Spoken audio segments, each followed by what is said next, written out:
Hey guys, Helen Hartsmith here again with Kathy. Hi. Hi. It's been a minute. A little bit. Welcome to episode 600 of the Heart of the Witch's Path podcast. I almost said YouTube channel. It's been a hot minute. I had to think about how do I open this? It's been a while since we recorded. We didn't even do our year end this last year. No, things just didn't pan out. No. And that's fine. I mean, it happens. But we're here with episode 600, and we've got a super special guest today. Yay. Kathy, do you want to introduce our guest? We didn't discuss what name you wanted to go by. My first name's fine. Okay, so today with us we have our dear friend Brad.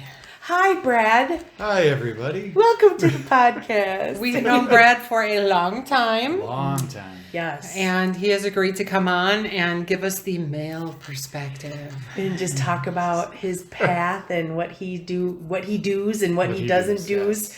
and all that good stuff. But before we get to that. But first, what? Wow, that was some premature sound effects. It's time for the Correspondence of the Week. And it's been so long that I had to stop and think, what am I supposed What to am I say? saying? Damn it. So, since we have a guest this time, we allowed him to pick what the correspondence was. So, Brad, why don't you tell us what the correspondence is? Correspondence of the week is coffee. Coffee. Both brewed and bean. Yes. And ground, I guess. Yes. The nectar of the gods, so to speak. Yes. Yeah, whatever. Indeed. Not all of us drink Do I coffee. sense some dissension in the ranks? I don't drink coffee. I know. Food may be love, but coffee is life. That's right. For sure. So, Brad, how do you use coffee? I use coffee to, wake me up. Amen, brother. It's actually become kind of I don't want to say zen, but that's about where we go with it. I haven't worked local to myself in 6 years, 7 years now. Mm-hmm. So I've always had a cup of coffee on the drive into work, right. which is kind of zen like anyways. Mm-hmm. Kind of put everything on autopilot. And watch the sunrise. Yep. Or the sunset, depending on when I was going into work. Right.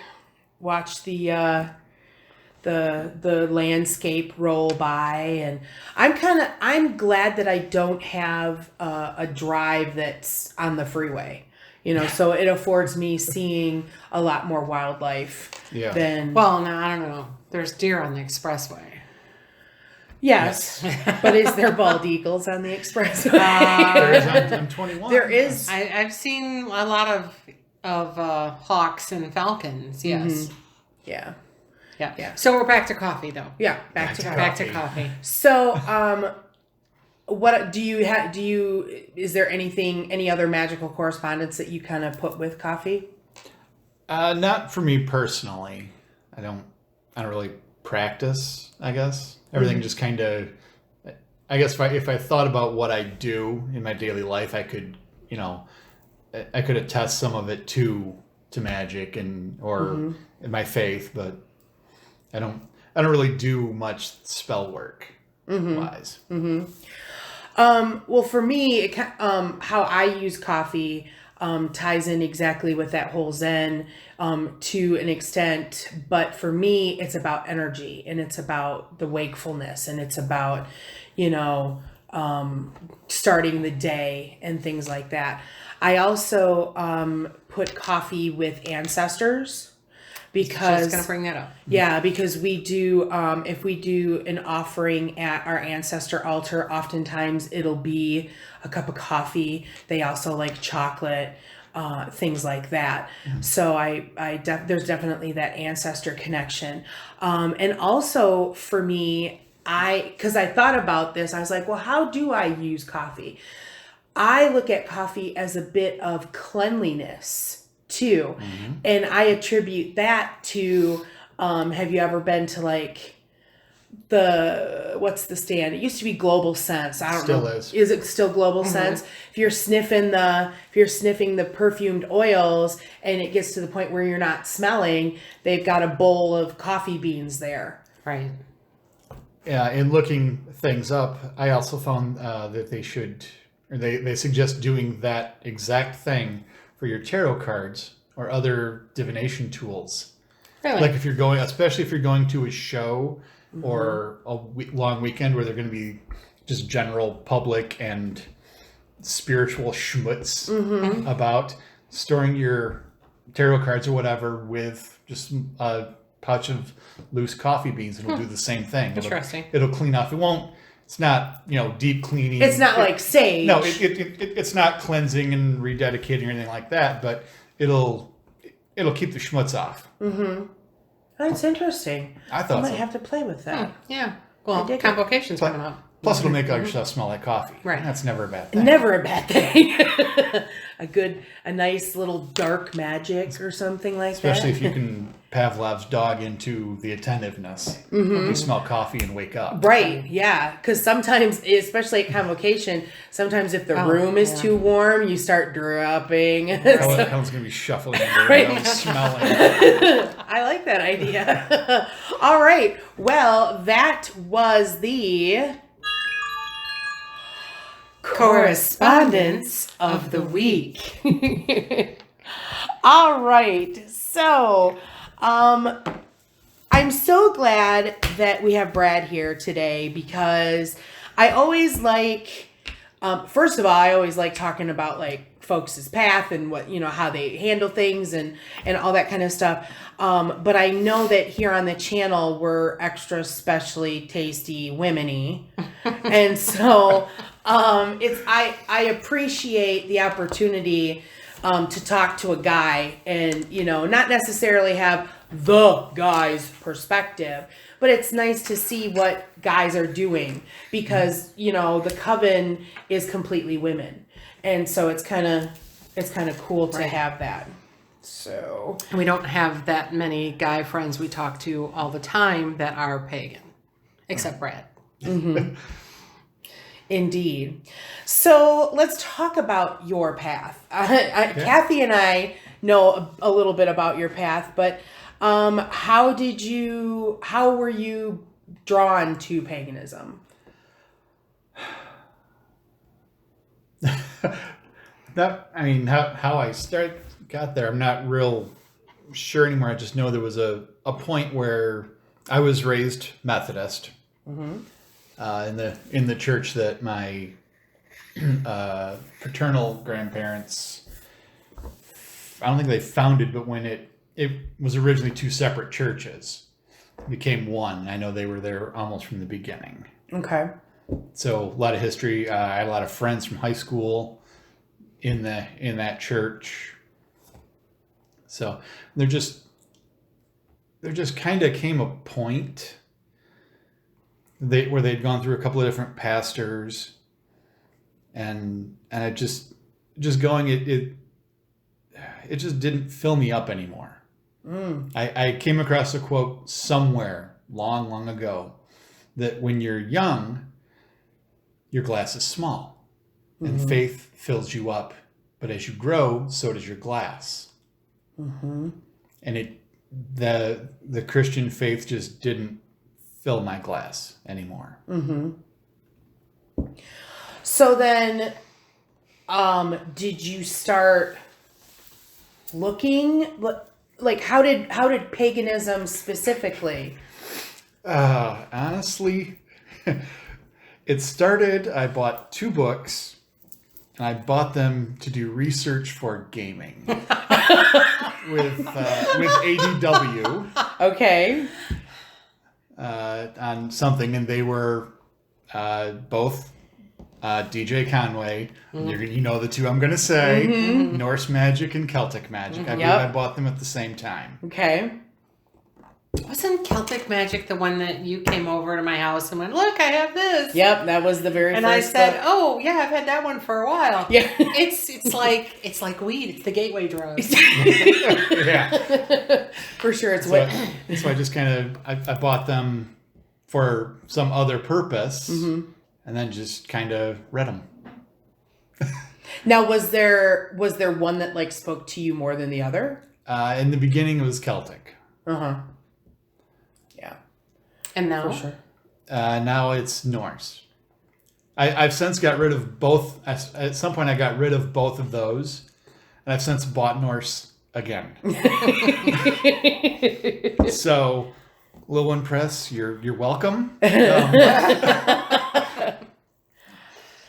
And then, I don't know if we want to talk about this, but there was a time, and we can be as broad in strokes as we want to. There was a time when the three of us, with some other folks, were involved in a coven together.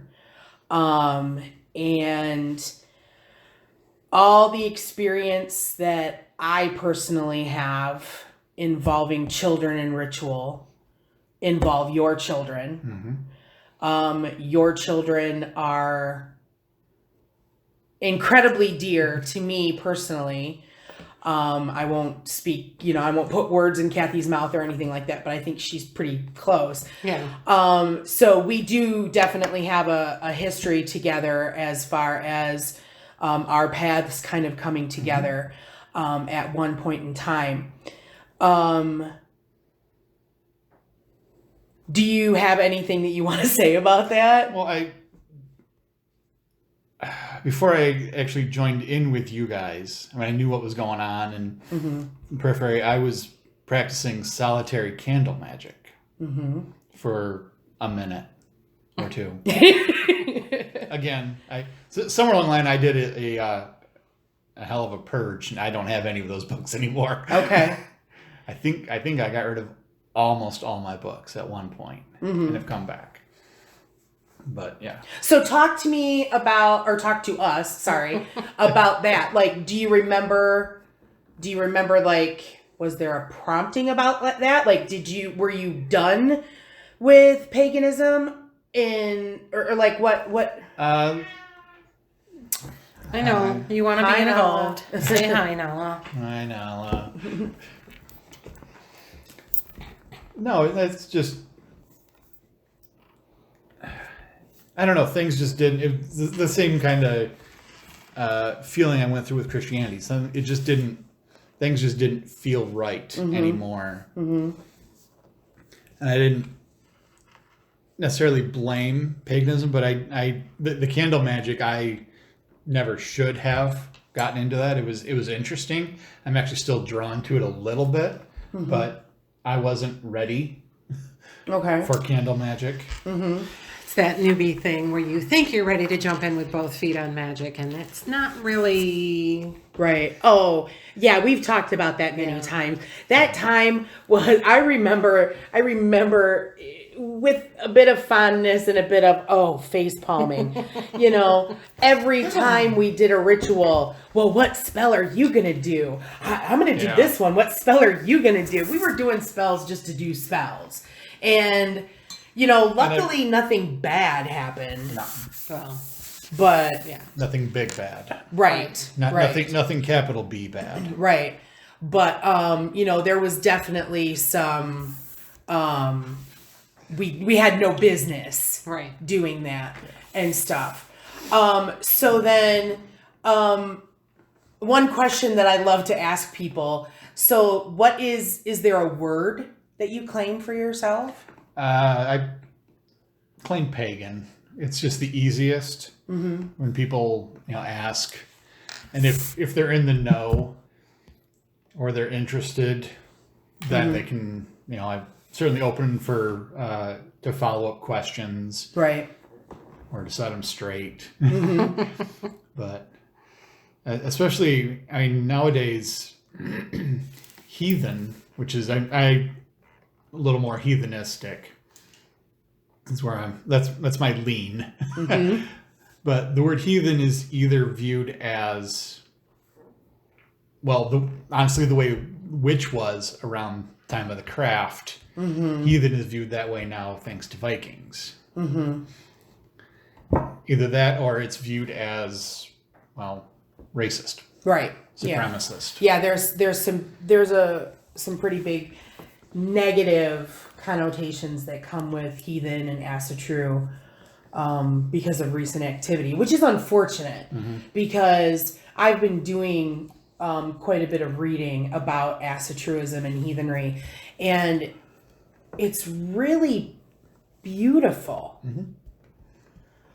So it's unfortunate that, we've got to deal with this cultural appropriation and things like that.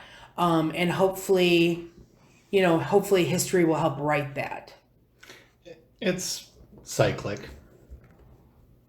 Something's it's always, coming around. Yeah. yeah. Just like the swastika was, part of Eastern philosophies and used by the Nazis and stuff. So you took a break. What brought you back? Sorry, the cat is headbutting. She's very insistent that she get petted. She wants attention. I don't think I ever really left. I just stopped. I haven't, as I said, I haven't started practicing. I'm just kind of sticking with the faith of it, I guess, the philosophy. But I never really left. I just had to figure out things magically. And I still am, and I think I accepted or realized what my path was before I accepted it. And that my path is, I really don't have one. I if people push past pagan, I tell them I'm a wandering heathen. And I've chosen Odin as my patron god, but not because he's the one-eyed warrior, chooser of the dead, etc., etc. The other side of Odin that most people don't know is the Grey Wanderer. What he did for knowledge, the teaching of man, things of that nature. And that's so my path is kind of hacking through the brush of everything else, keeping what I want. Going way eclectic, I guess. But it's that's also, since I agreed to do this, been thinking a little bit about it. I think that's also kind of a problem to me, not practicing. So when you're saying practice, you're saying you're not doing spells, you don't necessarily have a daily practice. No. Okay. I don't have a dedicated daily practice. I don't have an altar. It's all just kind of mindfulness. Somewhere in there I read a bunch of Zen books too. Okay. I recommend them. I can get you a list if you like. Awesome. But not so much for Buddhism, but for the Zen mindfulness. But that's a whole other podcast. This isn't part of the Zen path. Chuck Norris has a book on Zen. I'm sure he does. Yes. I have it somewhere. If you want to borrow. Of course, because Brad's sitting at the table, Kathy would have to bring up Chuck Norris. Chuck Norris does know what the sound of one hand clapping is. So.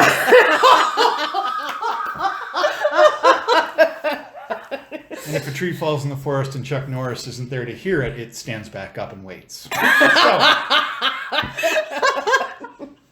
So there you go. Yeah.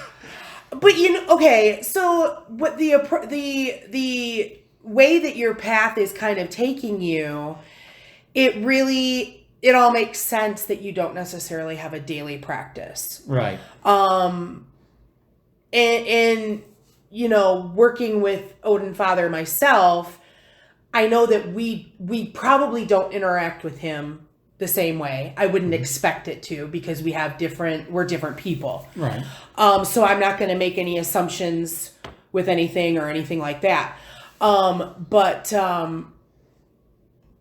this sounds like you. Yeah. It very much sounds like you. Things make sense now, huh? Yeah. Well, I mean, no, it all makes sense together. Because you've always been someone who has always been learning. So this, we've had a few conversations, but not like like we're having right now. Right. And it totally makes sense.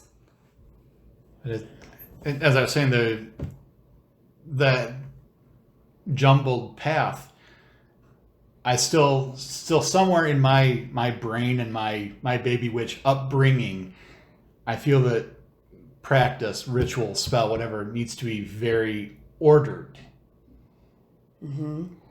And I haven't found anything that feels right or found enough of everything else to put together something right. Mm-hmm.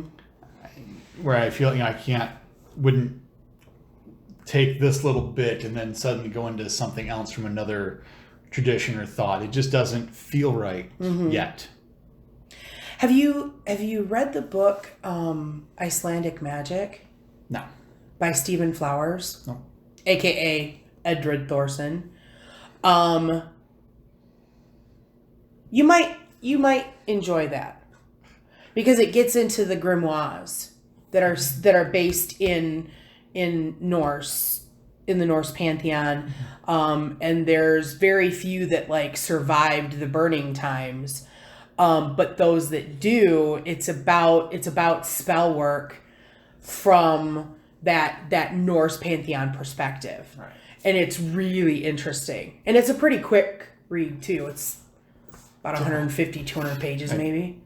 Just got, anyone who follows our the Circle page knows I just got 2 books, both of which Helen suggested, both of which are sitting on my bookshelf. It has a very impressive collection of unread books. And those are Taking Up the Runes. Taking Up the Runes by Diana Paxson, and a Practical Heathen's Guide to Asatru by someone whose name I can't pronounce. Patricia. I can tell you in a second. I actually have this screenshot. Yeah, I'm not sure how her last name is pronounced. Un momento, por favor. Patricia M. Spell it. LaFayllve. Yeah. Okay, we'll leave it at that. LaFayllve. Yeah. But I did start taking a book to work. That's good. So I can read on break. So. Yeah, I'm back to it. Yeah, I'm getting to the point where I'm like, you know what? If I turn a page, I'm doing good. So you were saying you don't have a daily practice and you don't do spell work, but you're being very mindful. Yes. So can I ask, what during the day do you find that makes you go, oh, well, that's part of the magic of the world? Or does that happen? Because Helen and I talk about, the sun comes up and we say good morning to the sun. Yeah. We appreciate the changing of the seasons and the animals that we see, and what in that in your daily life brings that type. I love the sunrise. If you follow me on Facebook, I'm getting some pretty good ones. Which did either of you get the sunrise this morning? I did see it a little bit. Yeah. Purple, purple. The only time I didn't actually see it because by the time it was up enough, I was in an area that I couldn't see it. I just have this one area where I'm headed east to get on the expressway, and I did see it this morning, but then I have my back to it the rest of the way. I saw it coming up, and then they called me to lift something. I was on that piece until the sun was up. But yeah, it was like purple. Dang it, I'm bummed I missed it now. No, the mindfulness as a practice isn't really one specific thing. It's honestly keeping it in mind, keeping other things in mind, and that's where the Zen the Zen mindset. I don't sit quietly. I do, but not mindfully. I don't practice Zazen. But the Zen mindset of just basically paying attention, being mindful of what you are doing right now is something that I try. Pretty good at it. I'm getting there. But that in addition to other things, as it branches out, like, I've I work skilled trades. So I'm on a job site with 500 other guys.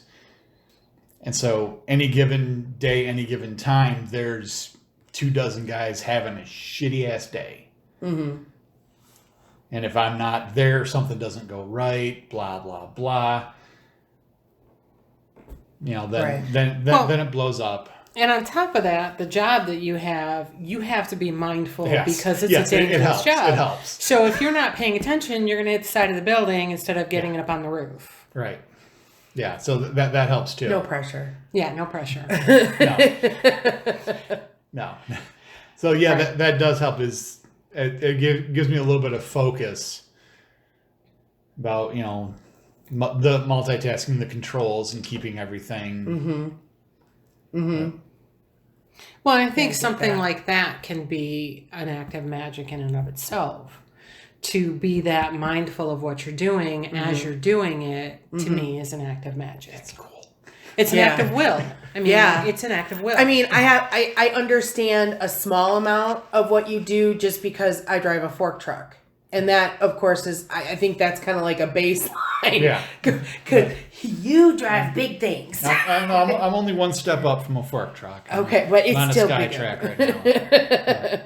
And the little one at that. Yeah. Only 6,000 pounds. Only. A couple elephants, nobody's counting. Right. Yeah.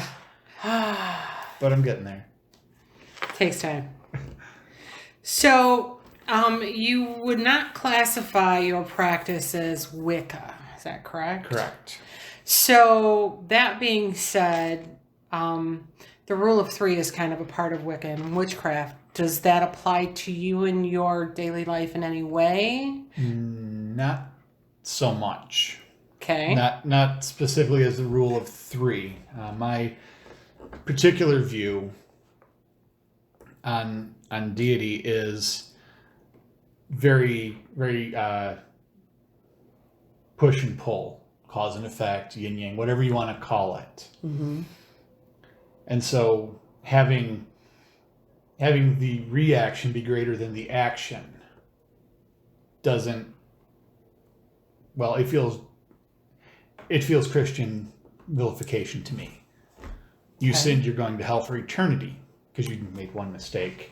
Mm-hmm. Granted, it's a big mistake, not arguing. But no, it's not even you. It's Eve made the mistake, so now you're fucked for the rest of, if you're female. Mm-hmm. Yeah. So I believe in a little more immediate, but also a little more proportionate.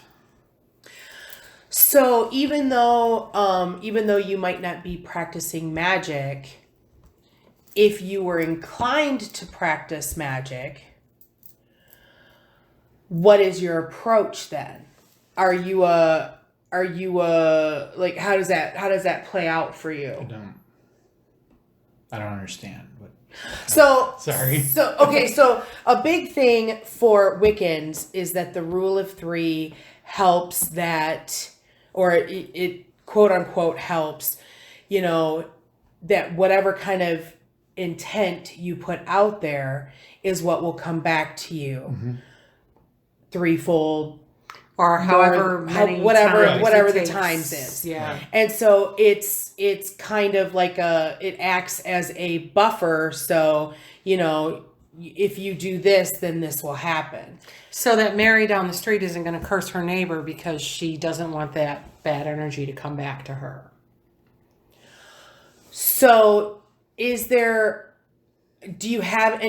you feel like you have any governance if you were working magic? I think I would. I'd like to think I would. I would be aware of what I was doing because it would come, because I would bring it on myself. I don't see it as Odin is punishing me or anyone else is punishing me. Okay. If I do something wrong, then I am causing the wrong that's done to me. Mm-hmm. Odin doesn't. He's right. He's out of that picture. He's busy. So, have you thought about a code of ethics? Not in a detailed, specific sense. I just try and be good. So is it kind of like the and harm none, or is it less specific than that? Less specific. Harm is inevitable to some degree, either intentional or unintentional. Because, I'm cruising down the street and you unintentionally cut someone off and you don't even know it because you're busy filming a podcast in the car. Oh, no. Then you have caused them harm. Oh, well, we're not filming. We're just recording. We're just talking. And she's recording and I'm driving. Maybe they spilled their coffee. Maybe they dropped their donut. It may be a very, very, very minuscule, harmless slight, but for the rest of the day, they're going to have a bad day because of that, and you never even knew it.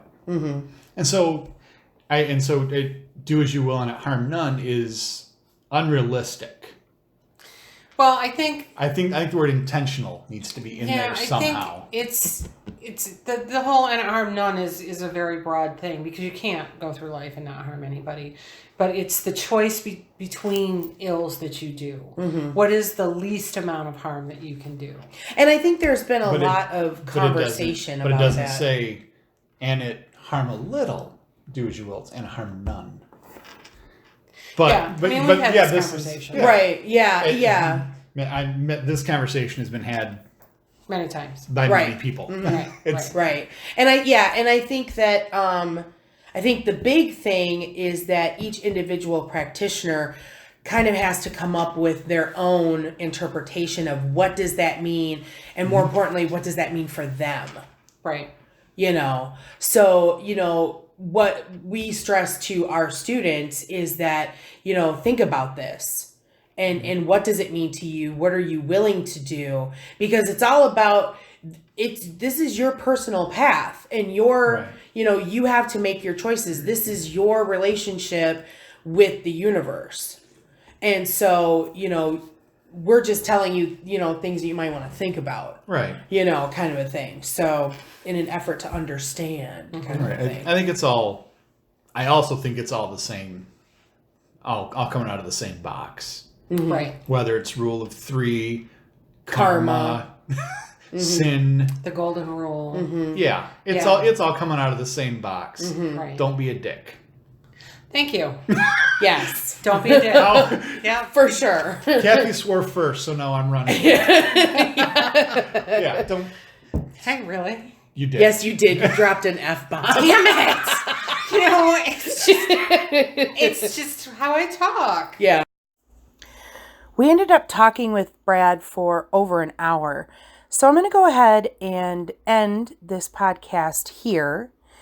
And I'll post the second part next time. Be sure to like this podcast if you enjoyed it or learned something from it. Hit the subscribe button if you haven't done so already. And be sure to check out the links in the description box. You're going to find things for social media and links to purchase or check out more information on anything that we mentioned in this podcast. Thanks for listening, and thanks for taking the time to walk the path for a little while with us. Until next time, blessed be.